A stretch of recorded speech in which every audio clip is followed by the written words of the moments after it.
Oh, so sorry, Ria, about the time confusion. No, it's okay. It was a miscommunication. No.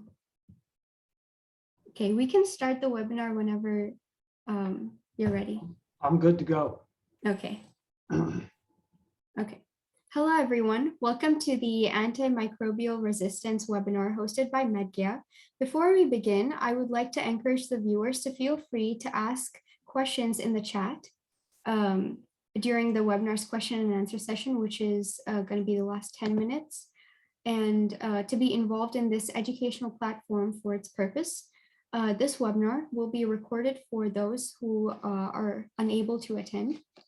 And for those who don't know about Medgeia, Medgeia is a student-led organization which discusses about solutions to science-related problems through diverse enthusiasts around the world. We are currently involved in 45 plus countries and have 800 plus members. And if you're interested, you can join through the link below. And for today's speaker, our speaker is Dr. Spellberg. He is the Chief Medical Officer at the Los Angeles County University of Southern California Medical Center.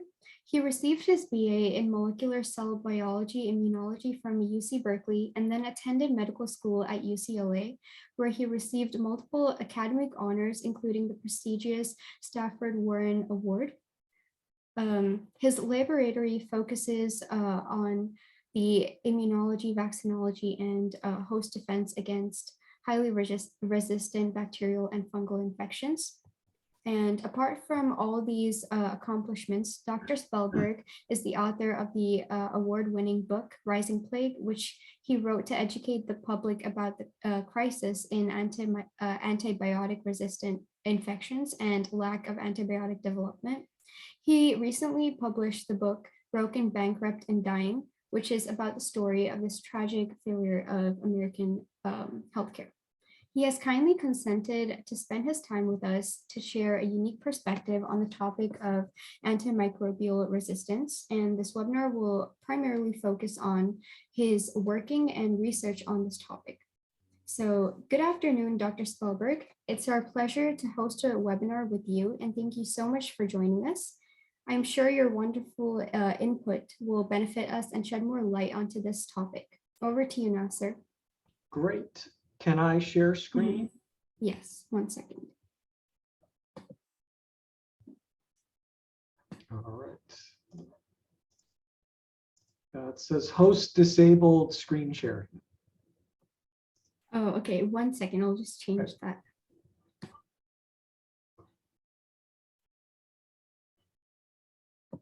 Can you check it now? There we go. We're good to go. Okay. Sorry, everybody, about the time confusion. It's just been completely crazy because of the 5-letter word that I will not state. And I will never say those 5 letters again. As soon as we're through this, I will never utter those letters again. So let's talk about the future of antibiotics and resistance. Before we get to the future, I always like to start with the past to remind us where we came from, and that helps us to focus on how not to go back to that place. So let me start with the true story of a 4-year-old girl in December of 1942 who had been in excellent health, no medical problems. She tripped going down the stairs and cut her cheek and developed a rip-roaring staph infection of her face, which spread relentlessly over 3 or 4 days. Very high fevers. Her face and neck became so swollen, she could not swallow her own saliva. And on the morning of the 4th day, she began gasping for breath, and her parents, in a panic, rushed her to the Mayo Clinic. And this is what she looked like on arrival to the hospital. These are the actual photographs taken by the admitting physician at the Mayo Clinic. Her parents were told that she would be dead within 2 days, and there wasn't anything anybody could do about it. This is, of course, in the pre-antibiotic or just at the cusp of the antibiotic era. She was very lucky because Dr. Harrell at the Mayo Clinic was one of the very few people in the United States who had access to penicillin in late 1942. All of the limited penicillin supply, or almost all of it in the United States, was going to the Army for World War II. But Dr. Harrell had experimental vials in his laboratory, and he began to treat her with doses of penicillin that we would consider to be laughably low today. And this is what she looked like after 14 days of therapy. Now, there's an interesting epitaph to this story. In 2008, I gave a presentation at an FDA advisory committee meeting discussing new antibiotic approvals, and I showed these slides. And the chair of the panel that day, by pure luck, happenstance, was the chief of ID at the Mayo Clinic, Dr. Steckelberg, Jim Steckelberg. And he came up to me at the break and he told me in 2008 that the little girl in these pictures was alive and well and still receiving her care at the Mayo Clinic. She was something of a local celebrity. Penicillin bought this little girl more than 65 additional years of life and multiple grandchildren. In fact, if you look at the death rates of essentially every type of bacterial infection before and after antibiotic availability, they massively declined. These declines that you see change in deaths, these are amongst the largest declines in death you will find in all of medicine from any intervention for any disease. There is virtually nothing else in medicine that keeps people from dying with this effectiveness. The comparison that I like to make is skin infections, which people tend not to be terribly afraid of because very few people die of skin infections in the antibiotic era, and heart attacks, which people tend to be very afraid of because you die of heart attacks, as we all know. In the pre-antibiotic era, before antibiotics, 1 in 10 people, 11%, 1 in 10 people who had a skin infection died. In 1988, the ISIS-2 study was published. This was a randomized placebo-controlled trial, international, multiple sites, of aspirin or clot-busting drugs compared to placebo for the treatment of heart attacks. What was the mortality rate in the placebo arm? 12%, which means that before antibiotics, a simple skin infection was as deadly as a heart attack. And the benefit of aspirin and clot-busting drugs for heart attacks is way less than the benefit of antibiotics for skin infections. Who remembers that? No one. We take these drugs for granted. So powerful were these drugs at reducing death that at the overall population level, if you look in the United States, at a rate of death from infections per 100,000 population, as soon as first sulfa and then penicillin became available, they caused a 220 per 100,000 decline in deaths. Over the next half century, once penicillin had already become available, starting from 1950 on, and that period witnessed the introduction of every major ICU technology. Mechanical ventilators so people can breathe when you can't breathe on your own. Medications to keep your blood pressure up. Giant central venous catheters so we can infuse life-saving medications in you, in the ICU. All those technologies barely budged the rate of death from infections compared to what antibiotics achieved within their first decade. You can understand, based on this remarkable power, which had never been seen in the annals of medical history, thousands of years, nothing like this had ever been seen before. You can understand why people became overconfident. Penicillin became widely available in 1945. By 1948, experts were already starting to speculate that infections had been defeated. Here's one example. Here's a Nobel Prize winner in the mid-1950s And in early 1960s, writing in public that we could now defeat infections and they were no longer going to be a significant factor in social life. Oops. And then the legendary Dr. Petersdorf, one of the most famous ID physicians of the 20th century, later dean of the UCSD School of Medicine, a giant in the field, who humorously wrote in the New England Journal of Medicine, he could not conceive of the need for more infectious disease specialists unless they were to spend their time culturing each other. Oops. In the AIDS era, 1985, he was still saying that there was just not much need for ID docs anymore. And to be fair to Dr. Petersdorf, he was speaking in terms of business sense, but either way, there's a lot of hubris. People lost track. These antibiotics work so well, we're good, we're done, right? But of course, what they all forgot about is antibiotic resistance. So what I hear people in the media, or you read articles, even Scientific American, whatever, what you hear are questions like, how are we going to strike back in the war against microbes, right? The resistance has caught up. All our antibiotics, they aren't working anymore. The microbes have caught up in this war. How are we going to strike back and get back ahead of the microbes in our war? And I'm like, really? War against the microbes? Is that what we're going to do? Against organisms that outnumber us by a factor of 10 to the 22? They're microscopic, but they're so numerous, they outweigh us 100 million fold. They can replicate 500,000 times faster than we can, and they've been doing this for 10,000 times longer than our species has existed, and we're going to win a war against them? I don't think so. That's not going to happen. The power of microbes to adapt to their environment is astounding. Way better at adapting to environments than human beings are. They use genetic diversity. They share genes to learn, to adapt, to evolve.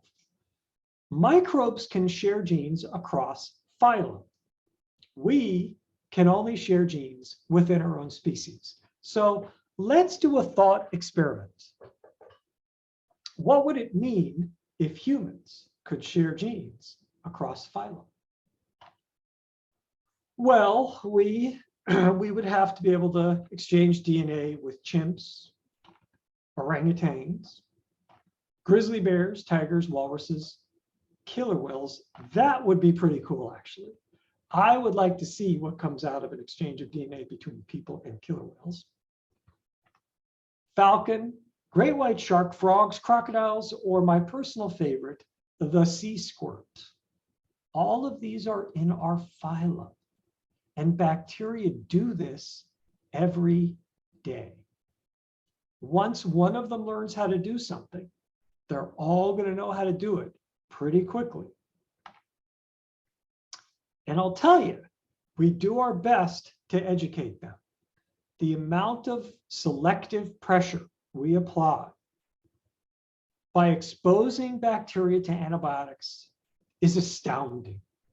25 million pounds, 12,500 tons of antibiotics go into agriculture, not people, agriculture every year just in the United States. How much does that, what is that compared to what goes into people? Well, it's 3 to 4 times more. We use 4 times more antibiotics for agriculture than we use for human beings. And the amount we use for human beings, 4,000 tons, is staggering in and of itself every year, just in the United States. And if you think we have a problem, the number in China is 10 times more. The amount of antibiotics that we put into the environment on this planet every year is astronomical. It's frankly a miracle we don't have even worse resistance problems than we have. If you really want to be terrified, pull this study off the web. This is an open access study. It's freely available. This is from Jerry Wright's group at McMaster's University in Canada. One of my favorite people, Jerry Wright, one of my heroes. he sent a team of spelunkers to the Carlsbad Cavern system in New Mexico. This cave system formed geologically 4 million years ago.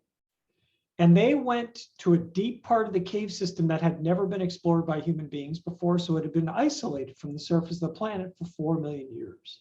They scraped the walls of the cave, they took the scrapings back to the lab, and they grew out bacteria.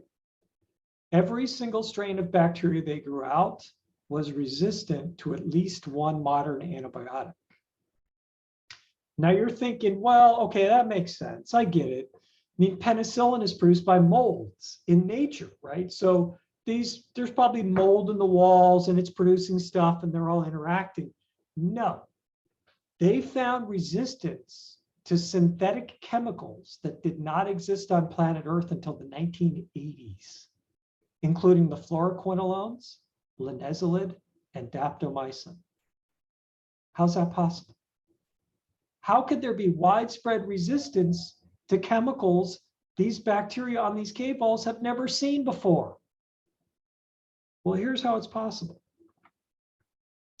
We tend to think in our egocentric way that we invented antibiotics. We didn't. We discovered them. Bacteria invented antibiotics. Genetic analysis suggests 2 to 2.5 billion years ago with a bee. And they have been using these molecules to inhibit each other's growth for that entire period of time. Now, when you are a bacteria and you invent a new antibiotic, you also invent a resistance mechanism so you don't poison yourself when you release the antibiotic into the wild. So these resistance mechanisms have been around for the same period of time, 2 to 2.5 billion years. Microbes have been waging evolutionary warfare amongst themselves with antibiotics for 20 million times longer than we've even known antibiotics exist. In 2 billion years of evolutionary warfare, they've invented poisons to target every possible biochemical pathway that can be targeted, and resistance mechanisms to protect every one of those pathways, which means there are already today, widespread in nature, resistance mechanisms to synthetic drugs, to antibiotics, we haven't discovered yet or invented yet. We, in our ego, think when we start using the antibiotics, that causes the resistance to occur. That is not at all how this works. The resistance is already out there in nature at a level that is below our ability to detect it. It's rare. When we start using the antibiotics, it enriches for that pre-existing resistance mechanism so that the level of resistance rises above the threshold in which we detect it, and we think, oh, we caused the resistance. No, it's already out there to everything, to stuff we haven't invented yet. When we invent a new drug, there will already be resistance to it. There is no tyrannosauromycin, there is no gorillacillin that is going to come along and win a war against microbes. All of this was pithily stated some years ago in the science journal Science by Nobel laureate Josh Lederberg, who wrote that the future of humanity and microbes will likely evolve as episodes of our wits versus their genes. And I'll tell you, their genes are never going to stop. So we better keep our wits about us. The future really is resistance. People like to say the only certainties in life are death and taxes. They are forgetting about resistance. The 3 certainties in life are death, taxes, and antibiotic resistance. So what are we going to do about it? How are we going to apply our wits? There's 3 broad categories. We're going to talk about the first and third. I don't have time to talk about the second. I'll just say for preventing infections, we need much better disinfection technologies, particularly in hospitals, nursing homes, etc. The current mechanisms we use to disinfect are embarrassingly bad. We also need vaccines that are of a different immunological nature, that don't just target one pathogen, but target a variety of pathogens to try to prevent infections in high-risk individuals. Let's talk mostly about antibiotic stewardship. How are we going to save the drugs we have? and about how we're going to get new therapies going forward with the knowledge that resistance is always going to be there to catch up. So antibiotic stewardship is the term we use for how we try to protect these drugs. And there's been a lot of new attention focused on antibiotic stewardship in the last 20 years, 10 years in particular. WHO has stewardship programs, CDC, stewardship, Medicare, stewardship, as if this is new. The person who discovered penicillin, Sir Alexander Fleming, in 1945, did an interview with the New York Times in which he warned the public that penicillin was being wasted on people who didn't have bacterial infections, and this was selecting out for penicillin resistance, and people were going to die of these infections. That is 77 years ago now. This is not a new discussion. We've been having the same discussion for 77 years.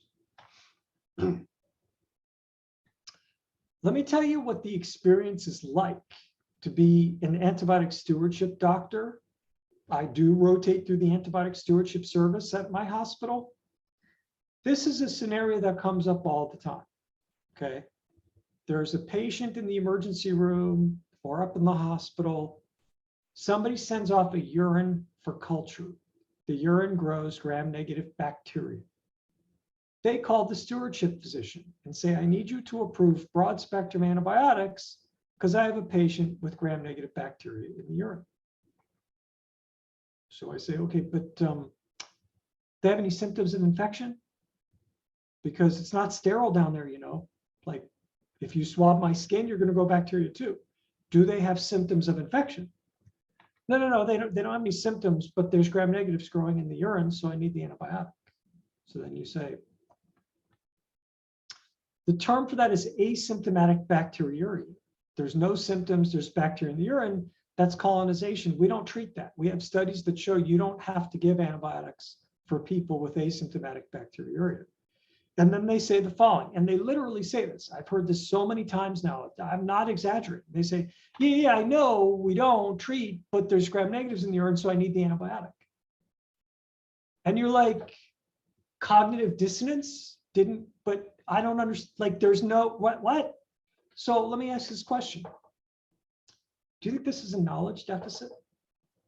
You think this doctor doesn't get the question right on the board exam when they're asked, do you treat asymptomatic bacteriuria? This is not a knowledge deficit. They know the answer. What they are is afraid, okay? They have a sick human being who they are responsible for. The act of prescribing that antibiotic makes them feel less afraid. So I've said this many times. Antibiotics are amongst the most potent psychoactive drugs in all the pharmacopoeia. They just act on the prescriber rather than the patient. When we type an order in for an antibiotic as a doctor, there is a surge of serotonin in our brain that makes us feel good. It makes us feel safe. It alleviates our anxiety. This is not about knowledge. This is about fear. And you cannot make fear go away just by telling someone we don't treat asymptomatic bacteriuria. You need psychology. So a couple of years ago, I'm on the internal medicine service, and I have a patient who's withdrawing from heroin. For those of you who have not seen a patient withdrawing from heroin, it's not fun. Now, it's not dangerous. People do not die of heroin withdrawal, but it's not fun. They have mood swings, they're angry, they have high heart rate, they're sweating, they're all anxious, tremulous, they frequently curse you out, they have a lot of explosive diarrhea, and they can become angry enough to be violent. So I'm on the medicine team, I'm taking care of this patient with heroin withdrawal. A couple weeks later, I'm on stewardship. Surgeon calls me. They want me to approve broad-spectrum antibiotics. I refuse to do so. The reaction causes me to realize, wow, the symptoms of heroin withdrawal are remarkably similar to what I experienced when I refuse to give my colleagues the broad spectrum antibiotics they want. Anger, high heart rate, sweating, tremulousness, cursing, same stuff. It's remarkably similar. Doing antibiotic stewardship is like giving buprenorphine to antibiotic addicted providers. They need that fix. They need to give the antibiotic. It makes them feel better. So what are we going to do about it? It's not a matter of education. It's a matter of psychology. Okay. So a few years ago, some colleagues and I put this paper out in JAMA to try to start to change the dialogue around stewardship. One of the points we made is that antibiotics are unique, not just amongst drugs, but virtually all technologies. When I use an antibiotic, it affects your ability to use an antibiotic for patients in the future or for yourself.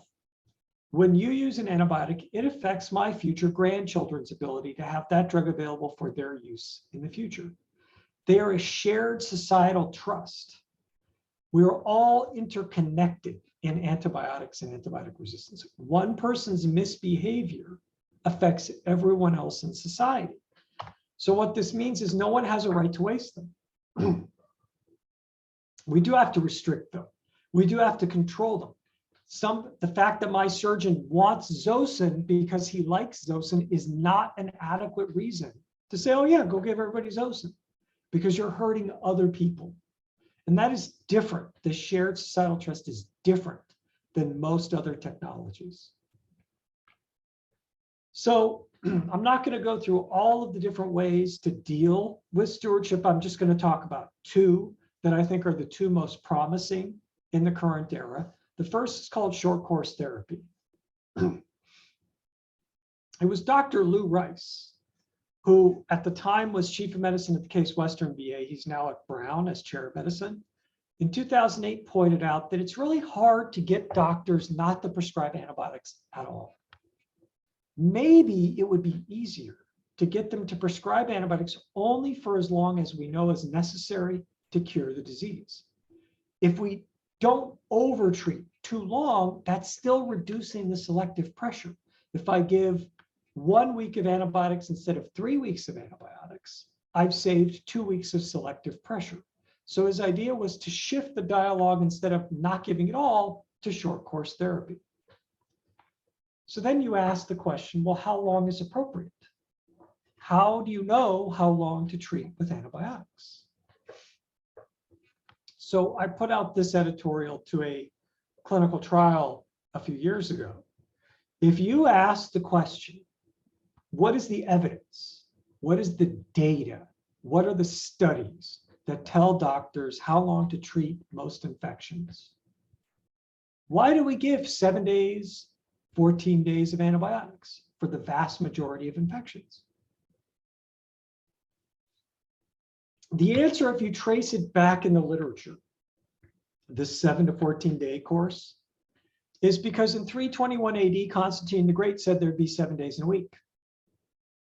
That's why we give 7 to 14 days of antibiotics. Yeah, there's no studies other than that. He just said there would be 7. If Constantine had said there would be 4 days in a week, we'd be treating for 4 to 8 days and have less antibiotic resistance problems.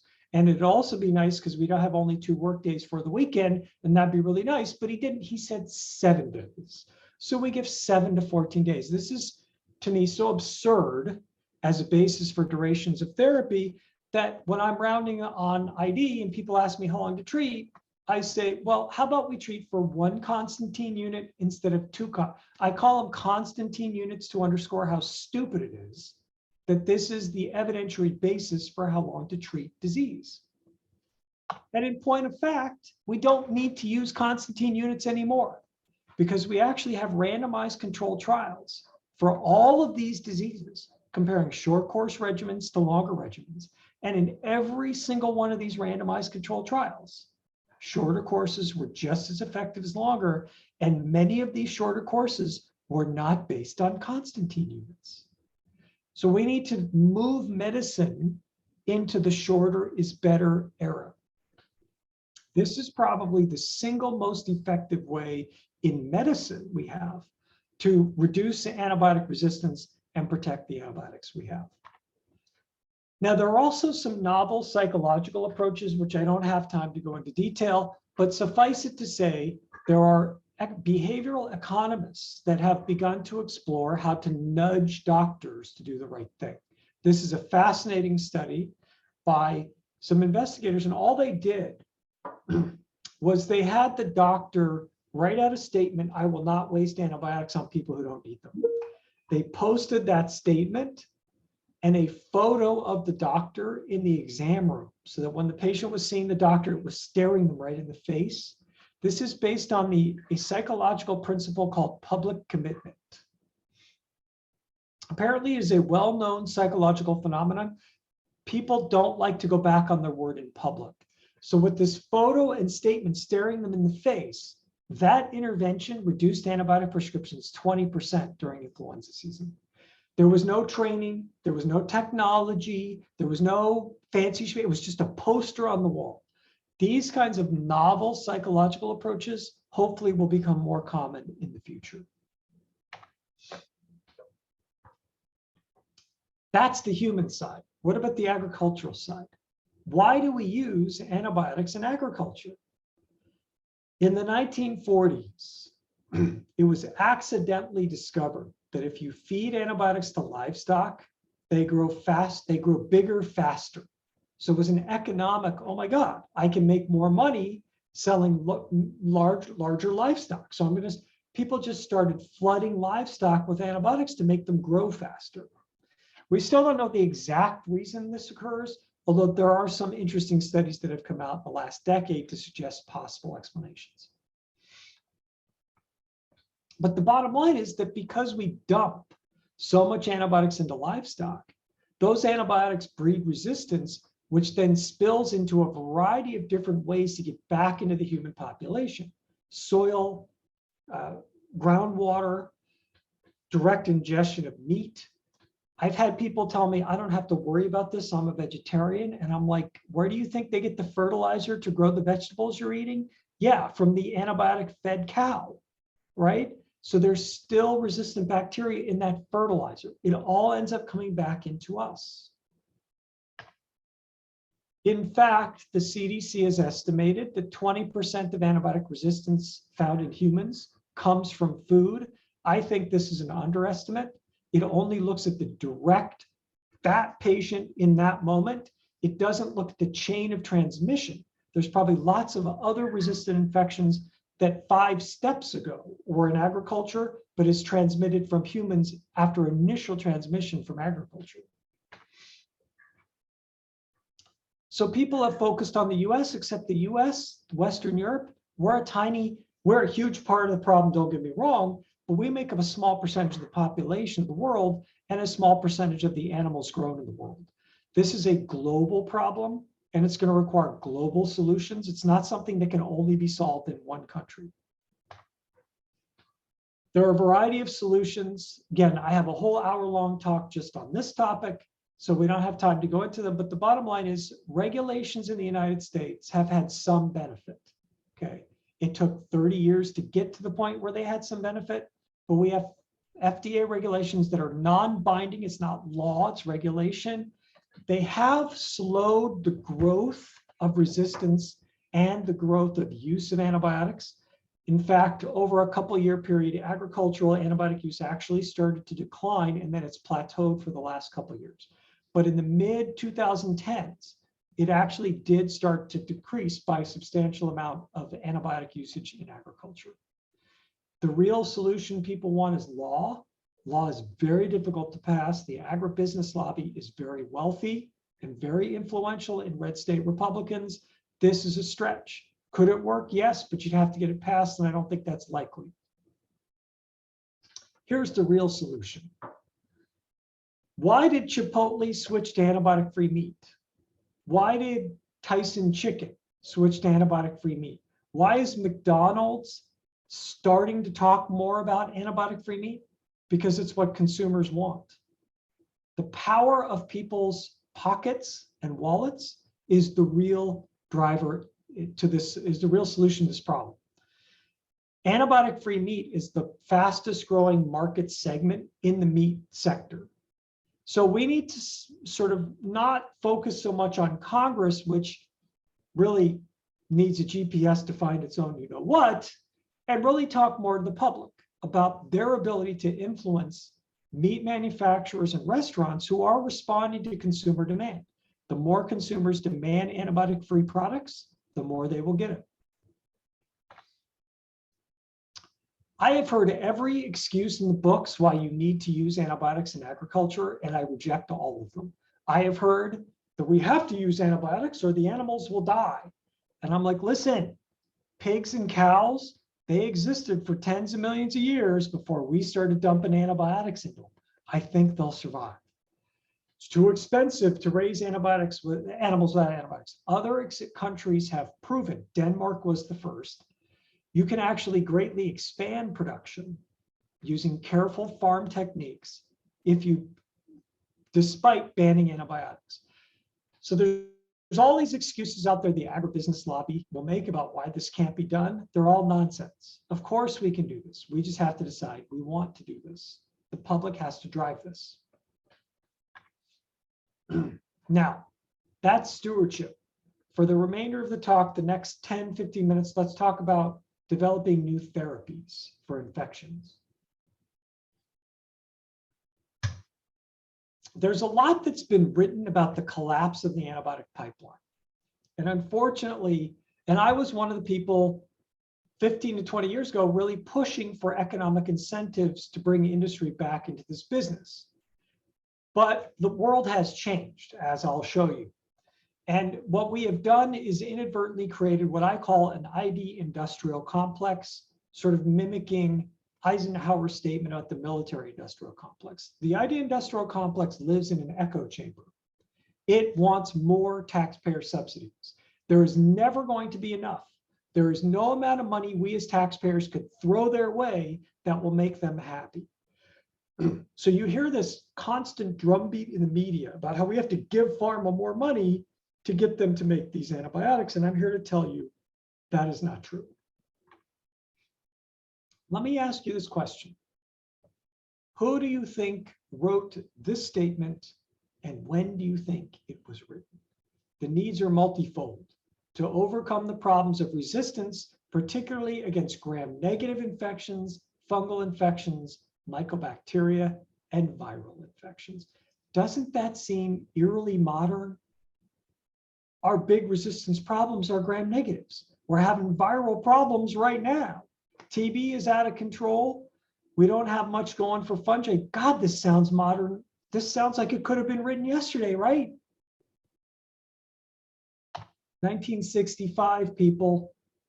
We've been here before, and we don't even remember it. And that's what's frightening.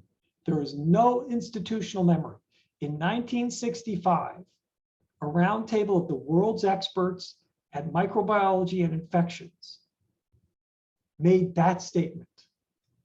You guys know the saying, if you don't learn from history, you're doomed to repeat it. My colleague, Dave Gilbert, new ideas are often based on the recognition of old truths. They wrote this fascinating statement, which began to change my thinking, really, when I first encountered this article. Their point was, rushing many new antibiotics to market in a short period of time is bad public policy. All you're going to do is breed resistance to all those drugs at the same time. What we really need is a slow, steady drip. Every few years, a new one comes along.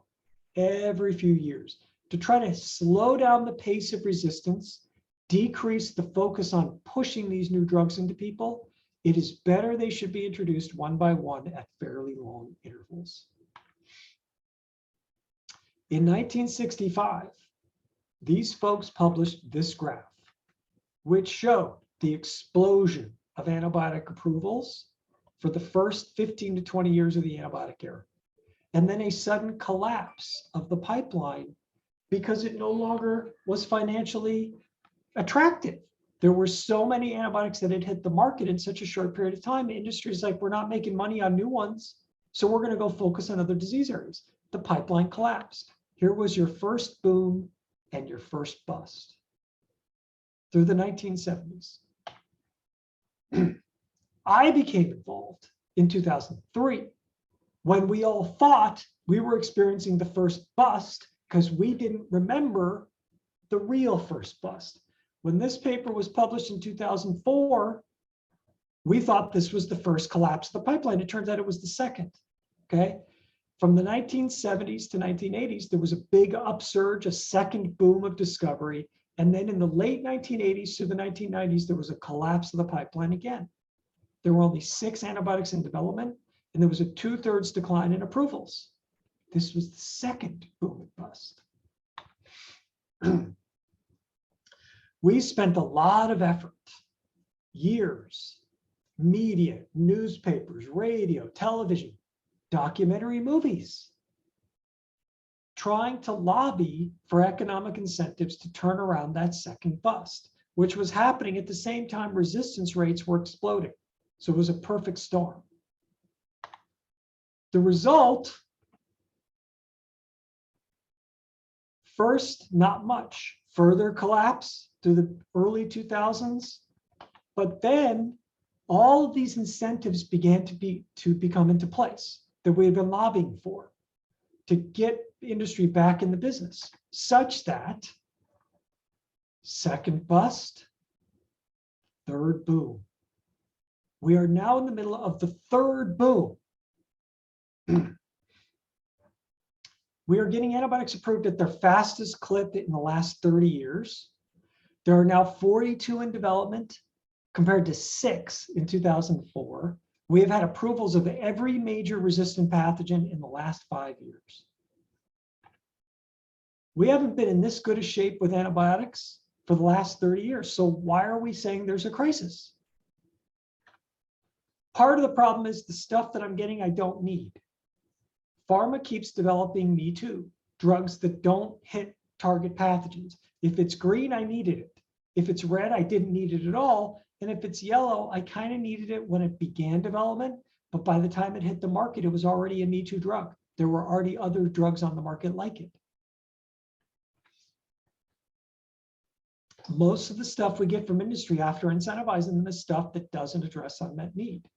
And even if the stuff that started addressing unmet need when it was first being developed, by the time it hits the market, there's already something else on the market.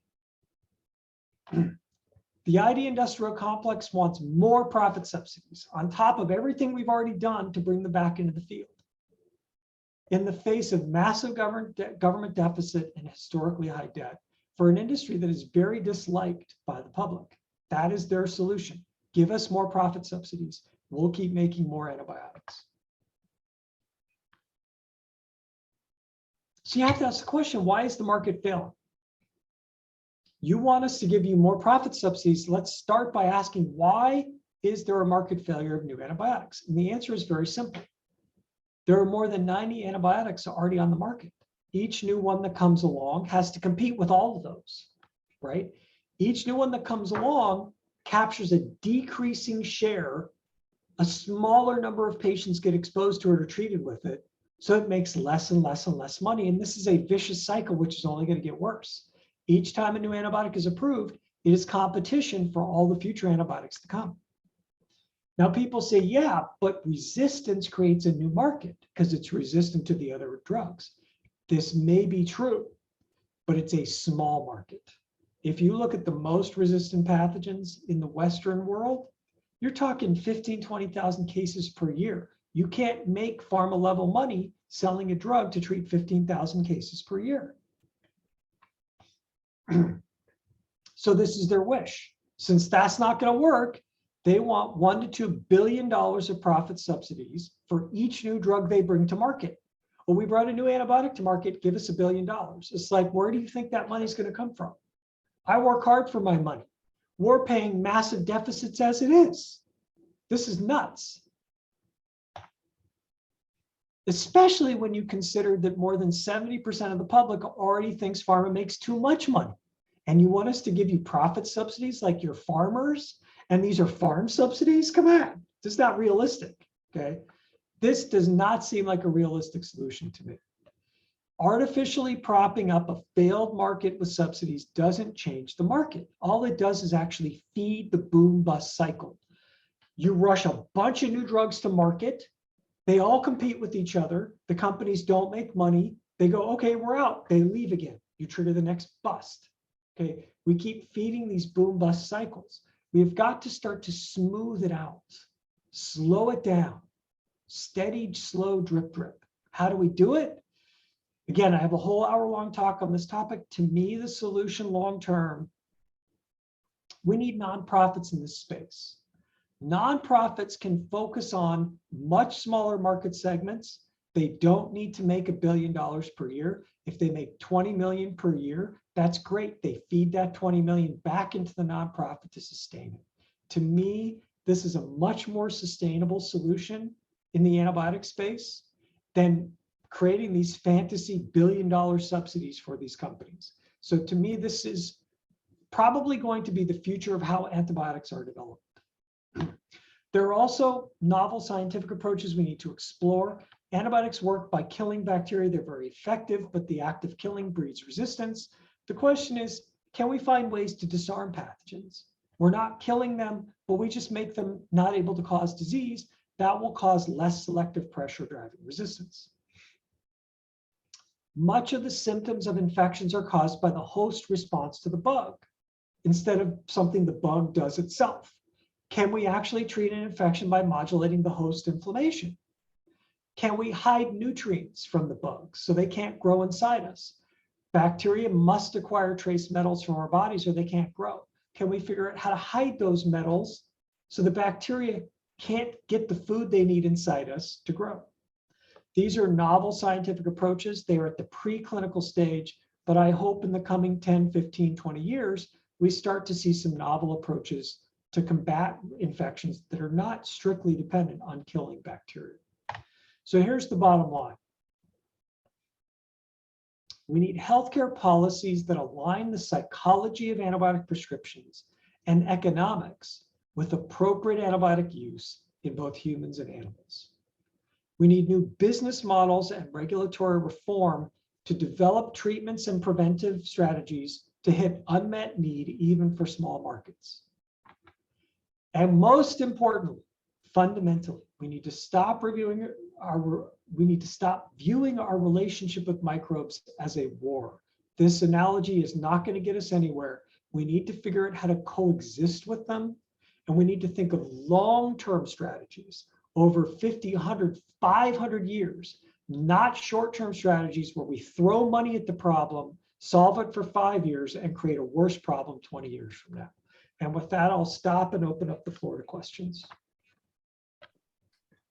Thank you so much, sir. That was a very detailed presentation. And I've received a few questions in the chat, so I'll just read them out. Okay. So one of them is, you mentioned about not overusing antibiotics is a shared responsibility because it impacts future generations. Do you think it will stick in other sides of the world? There is definitely overuse of antibiotics outside of the US. 100% correct. This is a global One Health problem. This is not a problem one country can solve. And to be honest with you, I don't know whether we're going to be able to pull this off. I don't know if we're going to be able to stop global warming either. We're not very, people are not very organized. We're very fragmented and fractured. I will say there's hope. There are a lot of people interested. Not WHO is an example, but there are local experts in all the countries that you would be thinking about who are trying to figure out how to do this. Now, does that mean we have an answer? No, but there are people that recognize the problem, and there is increasing global interest in the problem. So I am hopeful that in the coming, 20 years, 30 years, we will start to see true stewardship at a global level in various countries, not just in the United States. So I don't know the answer, but I'm hopeful. And there are people like you all who are coming along with that interest who will help figure out how to do this. And another question is thoughts on using phage therapy in treating resistance in bacteria. Yes, I have lots of thoughts. Okay. I gave a talk on phage therapy at the NIH about, oh geez, maybe 6 or 7 years ago now. And I likened phage therapy to Bigfoot. Phage therapy was first described in the 19-teens. It's been around for more than 100 years. And there has never been a randomized controlled trial to see if it works. So this to me is like Bigfoot. You have people go off in the woods and they shoot grainy video that they put on TV and go, see, I've proven Bigfoot exists. And I'm like, you didn't prove Bigfoot exists. You showed me a grainy video of some dude walking in the woods. If you want to show me that Bigfoot exists, go capture Bigfoot and put him in the zoo so I can go see him myself up close. Here's the analogy. You want me to use phage therapy? I'm delighted to do so. Do a randomized control trial that shows it works. All these magical anecdotes, I gave phage therapy and the person was cured. Okay, I could have given somebody snake oil and they might have been cured. That's not data. The plural of anecdotes is not data. What we need, and I'm not anti-phage, I am perfect, I'll use anything. You gotta show me a randomized controlled trial to show me it works. That's point one. For 100 years, people have been publishing anecdotes for phages. We're past that now. Do the RCT. Number two, presuming that phages can work, and there's reasons to think that they could, they're not going to be a panacea. There are resistance mechanisms to phages too. Phages are going to exert the same type of selective pressure that antibiotics do. So what we're going to need is a multimodal attack. There's not going to be one solution. There's not going to be a tyrannosauromycin of phages either. We're going to need to constantly be sort of evolving and thinking and adapting to find new solutions to keep one step ahead of those bacterial genes. Okay, and another question is, can more awareness on the psychology part of giving antibiotics be a possible solution for at least reducing the amount of unnecessary antibiotics? 100%. That's why I give this, I do stewardship talks all over the country, some international. We need to change our thinking. This isn't about knowledge. I mean, it's not that knowledge isn't needed, it is. We do have to teach people, but it's not enough. You have to get to the psychology of it. What we want to get is to the point where you're in the office, you're a doctor, you're in the office with the patient, and the patient, right now, what his patient says, well, can you give me an antibiotic? And the doctor's like, oh, geez, now I'm afraid. What if I don't give it and something bad happens? What you want is to flip that script. The doctor says, hey, here's a prescription for antibiotics. You want the patient to go, do I really need that?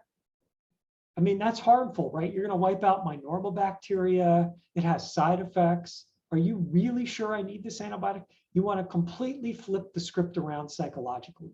So that is exactly right. We need everyone talking about this so we can start people to understand every day you take an antibiotic, you are taking a chance. They are harmful. If they're not being used to treat an infection that will respond to them in the short term, they are harmful. That's the script we need to get to. I have another question. What intrigued you in this topic more than any other science-related issues? I mean, as a scientist, the part that I've decided to focus on is not using traditional means to attack the problem. Finding really novel ways. So we're working on a vaccine that does not work via lymphocytes. It works via something called trained immunity, which is innate immune cells do turn out to have a limited form of memory. The reason that's important is because trained immunity could result in broad spectrum vaccination. One vaccine could protect against dozens of different types of bacteria. instead of one pathogen at a time that you get out of a traditional adaptive immune vaccine. Another example, one of my just graduated grad students was interested in One Health. She started looking at the role of plants in transmitting antibiotic resistance to the gut. And it turns out if you contaminate plants with antibiotic resistant bacteria, not surprisingly, they will colonize the mammalian gut using it in a mouse model. But giving the mouse fiber protected against the colonization. Maybe what we should be doing is giving people fiber when they're being treated with antibiotics to limit the damage to the host gut. And the mechanisms why that fiber works, that has been submitted for publication. These are the kinds of novel things. We need to stop just doing the same thing over and over and find some creative novel solutions. That's the part that intrigues me. Okay, we have 5 more minutes. If anyone else has any other questions, we're open. Okay, there's another question. When you mention bacterial prevention in nursing homes and hospitals being poor, what do you mean by that and how would you improve? It's a great question. I didn't quite say that. What I said was disinfection methods. That's not the same as preventing infections. They are related, but not identical. What I mean by disinfection, when a patient is discharged from the hospital or a skilled nursing facility, an environmental services worker, a housekeeper essentially, will come into the room with a spray bottle and will spray various surfaces with the disinfectant and wipe it up. And then you're done. Now, this has been studied, and it turns out people have massive variation.